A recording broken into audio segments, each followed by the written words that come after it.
ವೀಕ್ಷಕರೆಲ್ಲರಿಗೂ ಸಾಪ್ತಾಹಿಕ ಭವಿಷ್ಯವಾಣಿ ವಿಶೇಷ ಕಾರ್ಯಕ್ರಮಕ್ಕೆ ಸ್ವಾಗತ.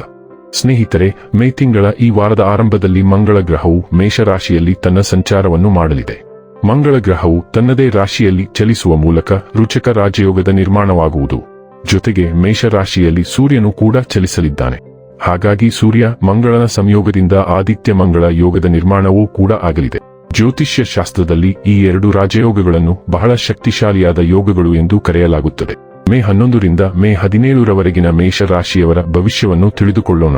ಈ ವಾರ ಮೇಷರಾಶಿಯವರ ಫಲಾಫಲಗಳೇನು, ಗ್ರಹಗತಿಗಳು ಹೇಗಿರಲಿವೆ, ಕೌಟುಂಬಿಕ ಸಾಮಾಜಿಕ ಜೀವನ ಹಾಗೂ ವ್ಯಾಪಾರ ವಹಿವಾಟು ಹೇಗೆ ನಡೆಯಲಿದೆ, ಅಲ್ಲದೆ ಯಾವೆಲ್ಲ ಸಮಸ್ಯೆಗಳು ನಿಮ್ಮನ್ನು ಈ ಸಾಪ್ತಾಹಿಕದಲ್ಲಿ ಕಾಡಲಿವೆ, ಅವುಗಳಿಗೆ ಪರಿಹಾರಗಳೇನು ಎಂಬುದನ್ನು ತಿಳಿಯಲು ಈ ವಿಡಿಯೋವನ್ನು ಸಂಪೂರ್ಣವಾಗಿ ವೀಕ್ಷಿಸಿ. ನೀವಿನ್ನೂ ನಮ್ಮ ಚಾನೆಲ್ ಸಬ್ಸ್ಕ್ರೈಬ್ ಮಾಡದೇ ಇದ್ದರೆ ಕೂಡಲೇ ನಮ್ಮ ಚಾನೆಲ್ ಸಬ್ಸ್ಕ್ರೈಬ್ ಮಾಡಿ. ಹೆಚ್ಚಿನ ವಿಡಿಯೋ ಅಪ್ಡೇಟ್ಗಾಗಿ ಪಕ್ಕದ ಬೆಲ್ ಐಕಾನ್ ಬಟನ್ ಕ್ಲಿಕ್ ಮಾಡಿ. ವಂಶ ಪಾರಂಪರ್ಯ ಜ್ಯೋತಿಷ್ಯರು ನಂಬರ್ 1 ವಶೀಕರಣ ಸ್ಪೆಷಲಿಸ್ಟ್. ವೃತ್ತಿ, ಉದ್ಯೋಗ, ಮದುವೆ, ಹಣಕಾಸಿನ ಸಮಸ್ಯೆ, ವ್ಯಾಪಾರ, ಆರೋಗ್ಯ ಸಮಸ್ಯೆಗಳಿಗೆ ಫೋನಿನ ಮೂಲಕ ಪರಿಹಾರ. ಇಂದೇ ಕರೆ ಮಾಡಿ. ಸ್ನೇಹಿತರೆ, ಚಂದ್ರನ ರಾಶಿಗೆ ಹೋಲಿಸಿದರೆ ಶನಿ 12ನೇ ಮನೆಯಲ್ಲಿರುವುದರಿಂದ ಈ ವಾರವು ನಿಮಗೆ ಸಮಸ್ಯೆಗಳಿಂದ ತುಂಬಿರಬಹುದು. ಇದರಿಂದಾಗಿ ನೀವು ಸೂಕ್ಷ್ಮಮತಿಯವರಾಗಬಹುದು. ಈ ಕಾರಣದಿಂದಾಗಿ ನಿಮ್ಮ ಸ್ವಭಾವದಲ್ಲಿ ಅಕ್ರಮಶೀಲತೆಯನ್ನು ಕಾಣಲಾಗುತ್ತದೆ ಮತ್ತು ನೀವು ಪ್ರತಿಯೊಬ್ಬರೊಂದಿಗೆ ನೇರವಾಗಿ ಮಾತನಾಡುವುದರಲ್ಲಿ ನಿಮ್ಮನ್ನು ಸಂಪೂರ್ಣ ವೈಫಲ್ಯರಾಗುವಿರಿ.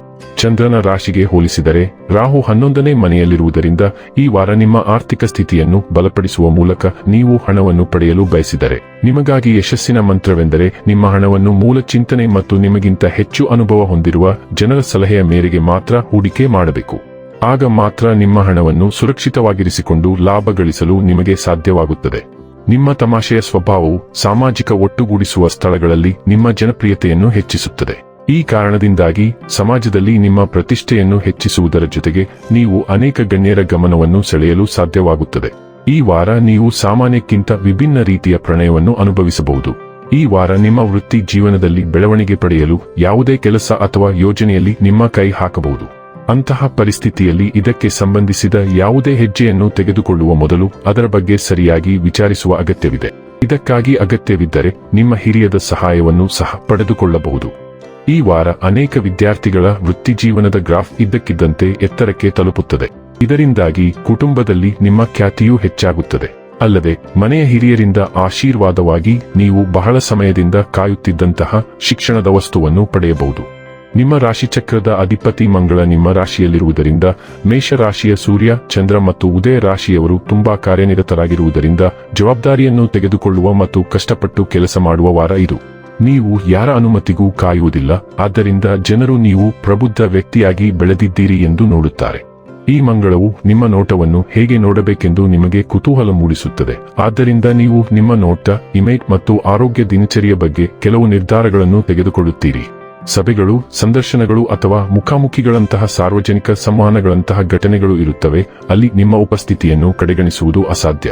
ಇದು ದೀಕ್ಷೆಗಳು, ಹೊಸ ಯೋಜನೆಗಳು ಮತ್ತು ಹೊಸ ಜನರು ಸಹ ನಿಮ್ಮ ಜೀವನದಲ್ಲಿ ಬರಬಹುದು.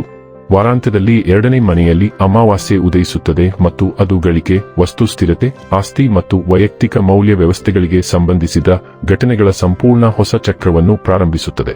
ಅಮಾವಾಸ್ಯೆಯ ಪ್ರಭಾವವು ಮುಂದಿನ 6 ತಿಂಗಳವರೆಗೆ ಇರುತ್ತದೆ. ಆದ್ದರಿಂದ ನೀವು ಹೆಚ್ಚಿನ ಹಣವನ್ನು ಗಳಿಸಲು ಬಹಳ ಸಮಯವನ್ನು ಹೊಂದಿರುತ್ತೀರಿ. ಆದ್ದರಿಂದ ಮುಂದಿನ 6 ತಿಂಗಳಲ್ಲಿ ನೀವು ಪೂರ್ಣ ಅಥವಾ ಸ್ವತಂತ್ರ ವಿಧಾನದಲ್ಲಿ ಹೊಸ ಆದಾಯ ಉತ್ಪಾದನಾ ವಿಧಾನವನ್ನು ಪಡೆಯುತ್ತೀರಿ. ಈ ಅಮಾವಾಸ್ಯೆ ನಿಮ್ಮ ಖರ್ಚು ಅಭ್ಯಾಸಗಳನ್ನು ಬದಲಾಯಿಸುತ್ತದೆ, ಆದರೆ ಅದರ ಮೇಲೆ ನಿಮಗೆ ನಿಯಂತ್ರಣವಿದೆ ಎಂದು ಖಚಿತಪಡಿಸಿಕೊಳ್ಳಿ. 2ನೇ ಮನೆಯು ಕೌಶಲ್ಯವರ್ಧನೆ, ಕುಟುಂಬದ ವಿಷಯಗಳು ಮತ್ತು ನಿಮ್ಮ ಮೌಲ್ಯಗಳನ್ನು ಸಹ ಸೂಚಿಸುತ್ತದೆ. ಆದ್ದರಿಂದ ನೀವು ಹೊಸ ಕೌಶಲ್ಯಗಳನ್ನು ಕಲಿಯುತ್ತೀರಿ ಮತ್ತು ಕೆಲವು ಕುಟುಂಬ ಸಭೆಗಳನ್ನು ಸಹ ನಿರೀಕ್ಷಿಸಬಹುದು. ನಿಮ್ಮ ನೆಟ್ವರ್ಕ್ ವಲಯಗಳೊಂದಿಗಿನ ಸಂಪರ್ಕವು ಬೆಳೆಯುತ್ತದೆ ಮತ್ತು ಶುಕ್ರನು ಮಿಥುನ ರಾಶಿಯಲ್ಲಿ ಚಲಿಸುತ್ತಿರುವುದರಿಂದ ಅದು ಆಹ್ಲಾದಕರ ಘಟನೆಯಾಗಲಿದೆ. ಹಲವಾರು ಸಭೆಗಳು ಮತ್ತು ಒಡಹುಟ್ಟಿದವರು, ನೆರೆಹೊರೆಯವರು ಅಥವಾ ನಿಮ್ಮ ಸಂಬಂಧಿಕರೊಂದಿಗೆ ಸಂಭಾಷಣೆ ಇರುತ್ತದೆ. ದೂರದಲ್ಲಿರುವ ವ್ಯಕ್ತಿಯು ಹೆಚ್ಚು ಆತ್ಮೀಯವಾಗಿ ಸಂವಹನ ನಡೆಸಲು ಪ್ರಯತ್ನಿಸುತ್ತಾನೆ ಮತ್ತು ಶುಕ್ರನು ಮಿಥುನ ರಾಶಿಯಲ್ಲಿ ಬರುವವರೆಗೂ ಸಂಪರ್ಕವು ಸುಧಾರಿಸುತ್ತದೆ. ಬರವಣಿಗೆ, ಬೋಧನೆ, ಮಾರಾಟ ಮತ್ತು ಐಟಿಯಿಂದ ಸಾಕಷ್ಟು ಸಣ್ಣ ಪ್ರಯಾಣಗಳು, ಯೋಜನೆಗಳು ಇರುತ್ತವೆ.